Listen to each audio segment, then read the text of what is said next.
Hello everyone, Sue Stockdale here from Access to Inspiration. Today I'm discussing the topic of leadership with Racheal Wanjiku Kigame, Country Programme Director at Help a Child in Nairobi, Kenya. As a child, Racheal grew up in a slum and knows firsthand the challenges that most vulnerable people in society can face. Now, with a master's degree in public health, years of leadership experience working in non-government organisations, and a keen interest in all leadership-related topics, Racheal knows just how important education is in helping you get out of poverty. Her favourite leadership lesson is learn to have a seat at the table, and if you don't, you need to bring your own chair. So I'm curious to find out more about that and why she believes that good leadership can make such a positive impact within organisations operating in Kenya. So welcome to the podcast, Racheal Kigame. Thank you, Sue. Nice to talk to you. So Racheal, as a leader, tell us about your leadership journey. Where did your career start? Actually, Sue, I come from Kenya in Africa, and I grew up in a polygamous family. And my dad passed when I was pretty young, 7 years old. So I grew up in a slum and in abject poverty. So growing in poverty, I only had one dream. I wanted to get a good education, a good job in order to escape poverty. And having gone through university, I would say that straight from university, my first role that I got was to manage something bigger than what I thought I could. So it was during the post-election violence in Kenya. I got this opportunity to lead an entire operation in a region. And this was my first opportunity and face with leadership. I didn't know I was a leader, but given an opportunity that was larger than life, ignited a passion for leadership in me. So from then on, I learned my first most important lesson, that strong leaders see potential in people and they help them to unlock it. And my first boss saw a leader in me while I didn't know I was a leader. And from then on, Sue, I've never looked back. I've been in the leadership journey since then. Wow, what a start to life, Racheal. And I love the way you just say, and then I went to university, as if it just happens to everybody. No, it doesn't, because as I said, I grew up in poverty. So I got a lot of help to just get through education because my mom could not afford it. And that's why I just said my escape from poverty and a good education really turned out for me. So Racheal, as country director for Help a Child, what does that role involve? As a country program director for Help a Child, I am providing leadership for the country office in Kenya to be able to address the root causes of poverty that would keep children impoverished in poverty. So we do this by strengthening structures of the communities to be able to make sure children in their communities can have a good future. So it's mostly strategic leadership and all-round support for the teams and the partners we are working with to give children a promising future. What are some of the challenges you face as a leader? The challenges are many, Sue, but I would say the main ones. Number one is we find that funding is very limited, and it means as organizations, we must be agile in diversifying our sources of income. So the needs are very many, but the funding is limited. So for us, we are always looking out for strategic partners to help us address the root causes of poverty and transform communities for the long term. The other challenge is you find that with donor funding, we have a huge corruption burden or mismanagement of resources or lack of integrity at implementation level. So you really want to work with partners who are transparent and who are accountable and who can actually give you value for money. So there are a lot of integrity issues around the aid funding that's provided by donors and the place that transparency and accountability actually plays to securing those kind of funding. And the other one I would say mostly is about leadership and governance. So you'd agree with me, everything rises and falls on leadership. So when the leadership and governance is compromised, then everything downwards will also be compromised. So I feel like we are struggling with a lot of leadership challenges. And yes, money is limited, but even when it's small, it needs to be well managed. So I would say those are the main challenges I'm facing as a leader. In terms of you having been inspired and somebody saw the talent in you as a young leader who's helped you to flourish, what are some of the things that you've learned about leadership on your journey so far? For me, my first important lesson was there's no excuse in life because a great future does not depend on a great past. And having gone through poverty, it made me experience poverty firsthand.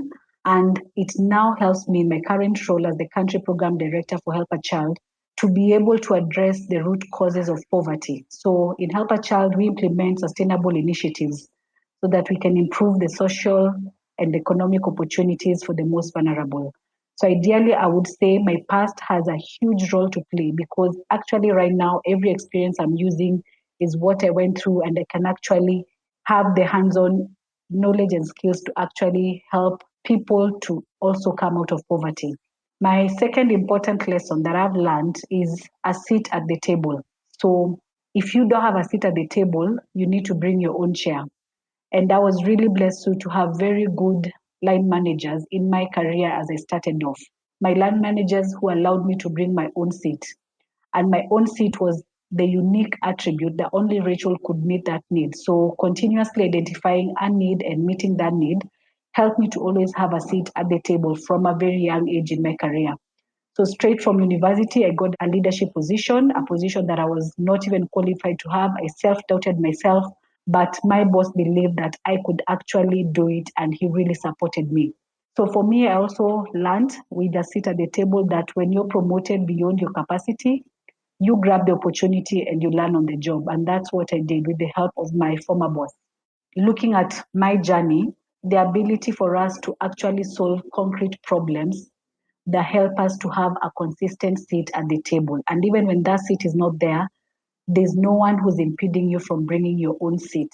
Another valuable lesson for me in the leadership journey is that you must know your values and you must uphold them. So what I do is I communicate with the people I work with what I can and I cannot do. And for example, integrity for me, it's a virtue I really uphold and I hold dear.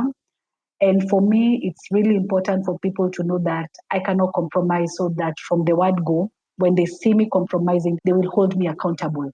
So actually communicating your values and making people hold you accountable, it actually makes it very easy. The other important lesson that I would maybe want to finalize is about legacy. So what I normally do anytime I'm appointed for the first time in any office, I identify and I groom a successor because I know when I give power away and when I mentor my team and when I grow more leaders, it actually helps me now to focus on bigger agendas.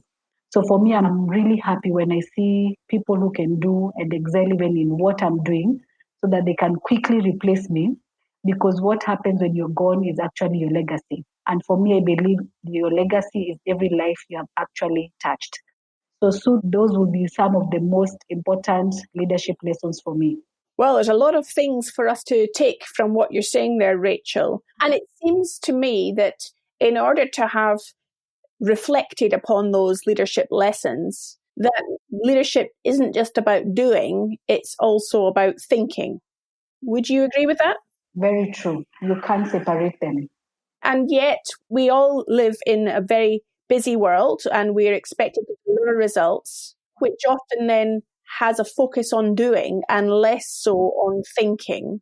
So how do you go about reflecting so that you can continue to improve your performance as a leader?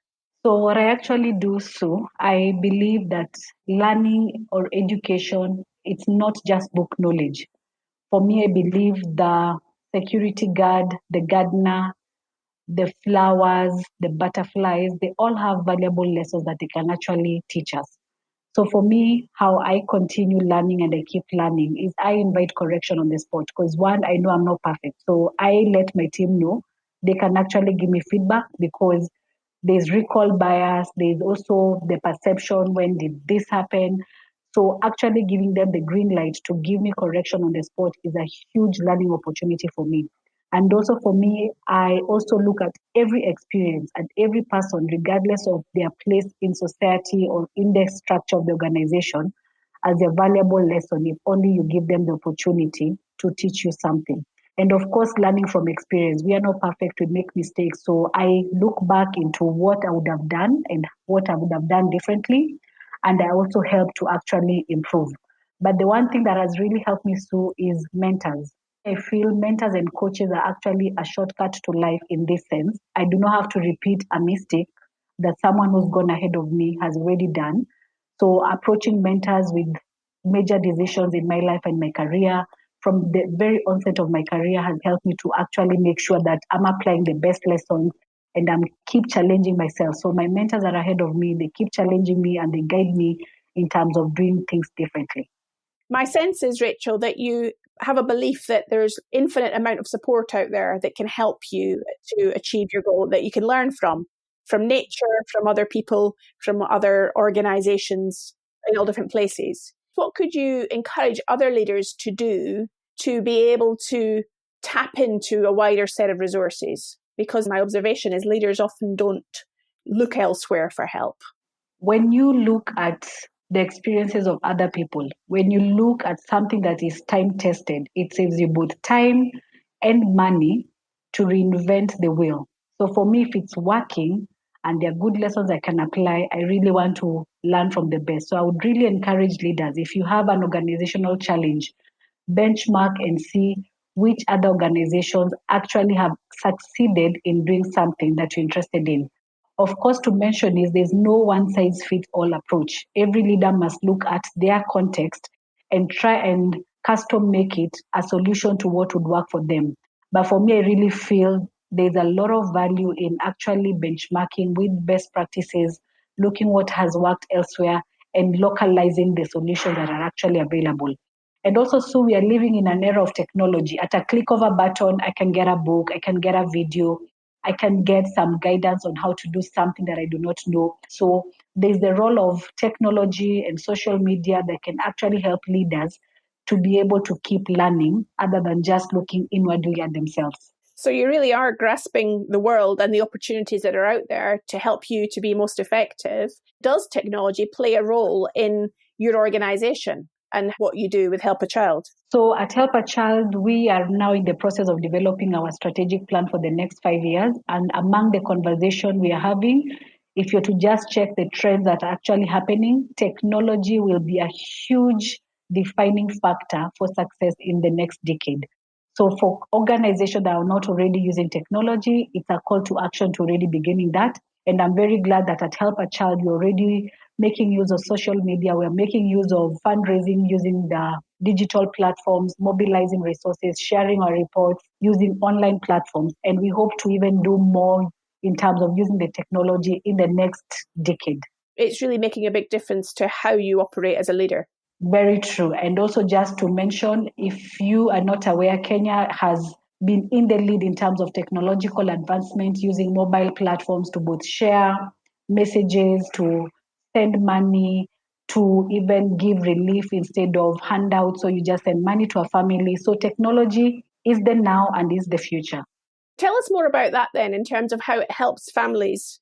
Previously, when we would have an emergency, the ideal way would be you would have to go to the market, buy whatever the family actually needs, package it, put it in a truck, transport it to communities that are maybe 500 kilometers away. The roads are not very good. But now with the mobile platform, so we have a system called M-Pesa, you are able to actually put all your beneficiaries in a database and actually send them money. So you empower the households by giving them dignity of choice. So by choice, you're telling them, I cannot determine what you want as food, but you know what you actually need and what's your priority. So giving them the dignity to make decisions concerning the money. So it's more respectful of people who are in need other than them queuing for long to receive relief aid.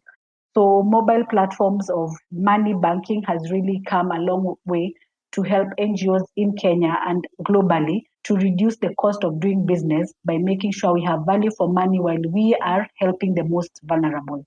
Therefore, the sense of empowerment is not something that just is relevant in the organizational workplace. You're really empowering the beneficiaries as well, by the sounds of it. Yes, and actually mobile ownership in Kenya is very high, so they actually have power in their hands. So when they have money in their phones, it gives them power to make decisions to resolve the issues that actually affect them. That's a really powerful message.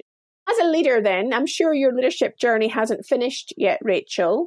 What do you continue to do or where do you look to for inspiration for the future? So for me, I have several leaders I look for up to and leaders that I greatly admire. And two of them that stand out for me is the late Dr. Miles Monroe and John C. Maxwell. They are great leadership gurus, and through what they write and how they teach and how they empower communities, for me, I've really found a lot of valuable lessons from these two. What are the things that you bring that give you confidence that at any table you could sit at, you would add value? So for me, it's the ability to understand the problem and not just focusing on the problem, it's also bringing solutions. So for me, I believe when I solve a problem, I have a permanent seat at the table. When I add value, the question is, what can we do to make you stay? So for me, continuously adding value and solving problems and being uniquely me because everyone else is taken.